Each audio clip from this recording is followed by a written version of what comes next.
नमस्ते दोस्तों, आज हम आपको एक ऐसी कंपनी की सनसनीखेज कहानी सुनाने जा रहे हैं जिसने न सिर्फ मनोरंजन की दुनिया को बदल दिया बल्कि शेयर बाजार में भी तहलका मचा दिया।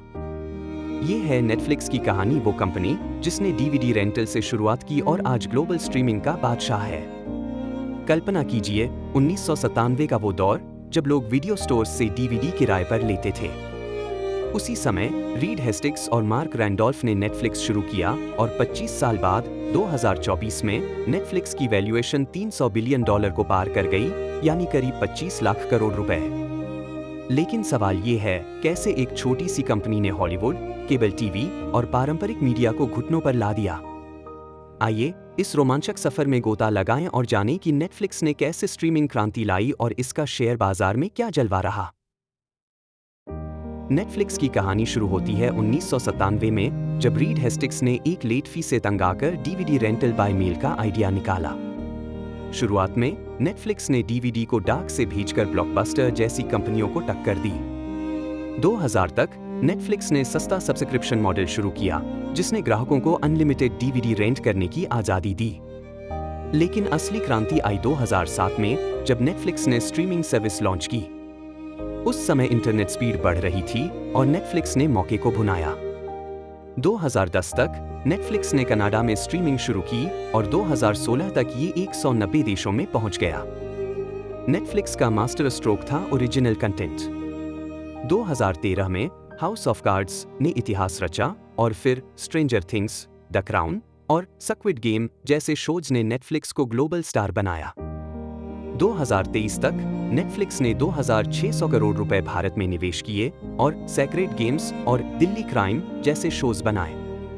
आज नेटफ्लिक्स के पास 282 मिलियन सब्सक्राइबर्स हैं, जो किसी भी स्ट्रीमिंग प्लेटफॉर्म से ज्यादा है। नेटफ्लिक्स का शेयर बाजार में सफर भी कम रोमांचक नहीं। 2002 में नेटफ्लिक्स का आईपीओ आया और इसका शेयर $15.50 पर लिस्ट हुआ। 2010 में स्ट्रीमिंग बूम के बाद इसका शेयर 10 गुना बढ़ गया। 2020 की महामारी में जब लोग घरों में थे, नेटफ्लिक्स का शेयर $500 तक पहुंचा। लेकिन 2022 में चुनौतियां आईं। डिज्नी प्लस, अमेज़न प्राइम और जियो सिनेमा जैसे प्रतिद्वंद्वियों ने मार्केट शेयर छीना और नेटफ्लिक्स के सब्सक्राइबर ग्रोथ रुकी।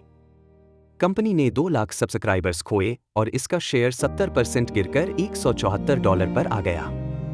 बफे ने 2024 में अपनी पूरी हिस्सेदारी बेच दी, लेकिन नेटफ्लिक्स ने शानदार वापसी की। पासवर्ड शेयरिंग पर रोक, विज्ञापन आधारित सस्ता प्लान और WWE जैसे लाइव स्पोर्ट्स ने नेटफ्लिक्स को फिर से चमकाया। 2024 में इसका शेयर $800 को पार कर गया और कंपनी ने $5 बिलियन का फ्री कैश फ्लो जनरेट किया। नेटफ्लिक्स की रणनीति थी डेटा एनालिटिक्स से कंटेंट चुनना, ग्लोबल मार्केट में विस्तार और यूजर एक्सपीरियंस पर फोकस। लेकिन इसने पारंपरिक मीडिया को तहस-नहस किया, ब्लॉकबस्टर दिवालिया हो गया और हॉलीवुड स्टूडियोज को स्ट्रीमिंग में उतरना पड़ा। नेटफ्लिक्स की कहानी हमें 3 बड़े सबक सिखाती है। पहला, इनोवेशन और समय के साथ बदलना जरूरी है। डीवीडी से स्ट्रीमिंग तक का सफर इसका सबूत है। दूसरा, कंटेंट ही किंग है। नेटफ्लिक्स ने 2024 में $22 बिलियन कंटेंट पर खर्च किए।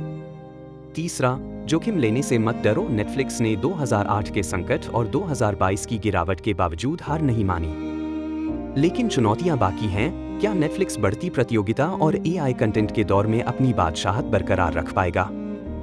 ये कहानी हमें सिखाती है कि बिजनेस में दूरदर्शिता, डेटा और ग्राहक की समझ कितनी जरूरी है। तो दोस्तों, क्या आप नेटफ्लिक्स की इस क्रांति से प्रेरित हैं? क्या आप इसके शेयर में निवेश करेंगे या प्रतिद्वंद्वियों पर नजर रखेंगे?